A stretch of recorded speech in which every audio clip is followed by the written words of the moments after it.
최근 대만 해협의 위기가 고조되면서 만약 한국의 위기 상황이 닥친다면 우리는 어디로 어떻게 피해야 할지 궁금해하는 분들이 많습니다.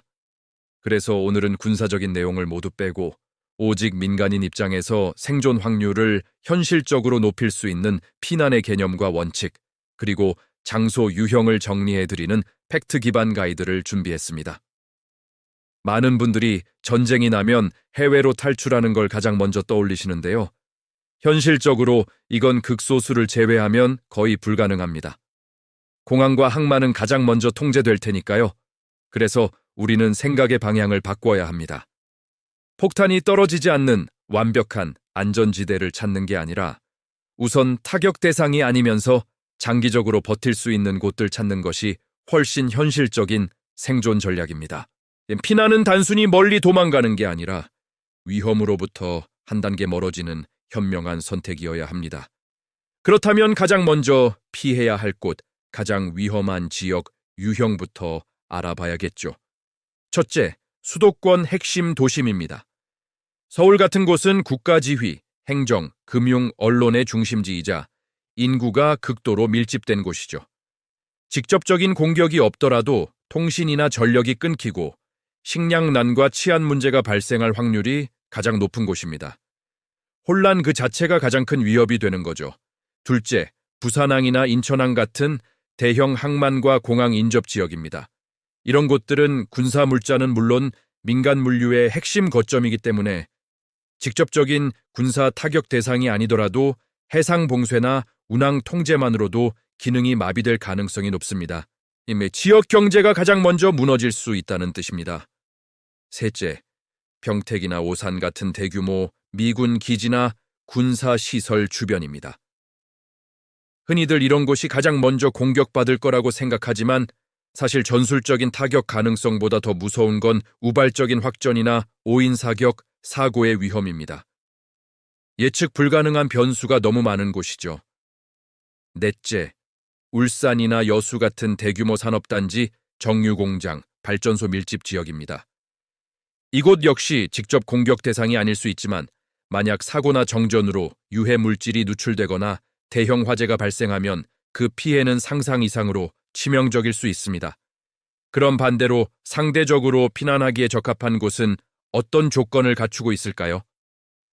특정 도시 이름을 외우는 것보다 이 조건을 이해하는 게 훨씬 중요합니다. 첫째, 군사적, 외교적, 경제적으로 상징성이 낮아야 합니다. 둘째, 인구 밀도가 낮아야 혼란이 적겠죠. 셋째, 깨끗한 식수와 식량을 자급자족하거나 구하기 쉬워야 합니다.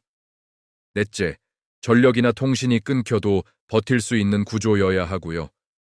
다섯째, 도로 접근성이 너무 좋아서 외부인이 몰려들지도 그렇다고 완전히 고립되지도 않는 곳이어야 합니다. 마지막으로 지역 주민들의 생활 기반이 관광이나 유흥이 아니라 농업 같은 생활형인 곳이 장기적으로 안정적입니다. 이 조건들을 많이 충족할수록 직접적인 피해 확률은 낮아지고 혼란 속에서 생존할 확률은 높아집니다. 이 조건들을 바탕으로 상대적으로 안정적인 피난 지역 유형을 세 가지로 나눠볼 수 있습니다. 첫째, 내륙 중소도시의 외곽이나 군 단위 지역입니다. 수도권이나 광역시에서 차로 한두 시간 거리에 있으면서 군사적 상징성은 낮고 농업 기반이 살아있는 곳들이죠. 이런 곳은 식량 접근성이 좋고 인구 밀집도가 낮아 대규모 혼란에서 비교적 자유롭다는 장점이 있습니다. 다만 의료시설이 부족하거나 정보 전달이 느릴 수 있다는 점은 감안해야 합니다. 둘째, 산간이나 분지 형태의 농촌 지역입니다. 외부로 통하는 도로가 복잡하지 않고 스쳐 지나가는 교통량이 적은 곳들이죠. 이런 지형은 공습이나 도발의 우선순위에서 밀려날 가능성이 높고 장기적으로 머물기에 안정적일 수 있습니다. 하지만 겨울철 난방이나 연료 문제를 반드시 대비해야 하고 너무 깊은 산속으로 들어가 고립되는 것은 피해야 합니다. 셋째, 해안에서 충분히 떨어진 내륙의 평야나 농촌 지역입니다. 항만이나 주요 해안선과 거리를 두는 게 중요합니다. 아무리 평화로운 어촌이라도 해상 봉쇄나 통제가 시작되면 어업 활동이 불가능해지고 물자 수급이 끊겨 가장 먼저 불안정해질 수 있기 때문입니다. 많은 분들이 피난지에 대해 흔히 하는 착각들이 있습니다. 첫째, 무조건 깊은 산속으로 들어가면 안전하다는 생각입니다. 하지만 현대 사회에서 생존은 고립이 아니라 연결입니다. 연료, 식수, 의료 접근이 불가능한 곳은 오히려 더 위험합니다. 둘째, 대도시 지하철역이나 지하상가가 무조건 안전하다는 믿음입니다. 물론 초기 공습을 피하는 당이 대피소로는 유용하지만 상황이 길어지면 식량, 위생, 치안 문제가 터지면서 오히려 생지옥이 될 수 있습니다. 셋째, 조용한 바닷가 마을은 괜찮을 것이라는 생각입니다. 앞서 말씀드렸듯 해상 통제가 시작되면 경제와 물류가 가장 먼저 무너지는 곳이 바로 해안 지역입니다. 그렇다면 현실적으로 우리는 어떤 단계별 전략을 세워야 할까요?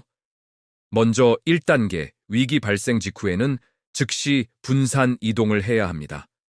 수도권에 계신다면 인접한 중소도시로, 관격시에 계신다면 외곽 생활권으로 빠르게 이동하는 겁니다. 장거리 이동은 도로가 막혀 오히려 위험할 수 있습니다. 2단계, 상황이 장기화될 조짐이 보이면 생활 기반을 찾아 이동해야 합니다. 펜션이나 모텔 같은 당일 숙소가 아니라 식수, 난방, 조리가 가능한 안정적인 거주지를 확보하는 것이 중요합니다. 3단계, 상황이 고착화되면 이동을 최소화해야 합니다. 이때부터는 잦은 이동이 오히려 위험을 초래합니다. 머무는 지역의 공동체와 연결되고 협력하는 것이 생존율을 높이는 가장 확실한 방법입니다. 마지막으로 개인과 가정 단위에서 반드시 준비해야 할 체크리스트입니다. 첫째, 만약 가족이 흩어지게 될 경우를 대비해 다시 만날 장소와 방법을 미리 약속해두세요. 둘째, 차량 연료는 항상 절반 이상 채워두는 습관을 들이세요. 셋째, 현금과 함께 통신이 끊겼을 때를 대비한 비상연락수단을 준비해야 합니다. 넷째, 최소 7일에서 14일 치의 생존 물자, 특히 물과 비상식량, 그리고 평소 복용하는 약이나 의료용품을 반드시 확보해 두어야 합니다. 기억하세요. 피난은 공포에 질려 도망가는 패닉 이동이 아니라 철저히 준비된 이동이어야 합니다. 핵심을 요약해 보겠습니다. 한국에서 전쟁이 발생했을 때 폭격보다 더 무서운 것은 사회적 혼란입니다. 따라서 피난의 핵심은 군사적 가치가 낮으면서 자급자족이 가능한 생활형 지역을 찾는 것입니다. 대도시, 항만, 군사기지, 산업단지 주변은 무조건 피해야 합니다. 상대적으로 내륙의 중소도시나 농촌 지역이 안전합니다.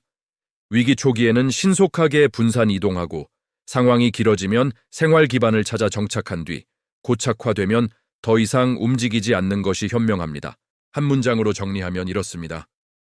전쟁 시 한국에서의 피난은 최대한 멀리 도망가는 것이 아니라 우선 타격받지 않을 곳에서 나의 생활을 끝까지 유지하는 것입니다.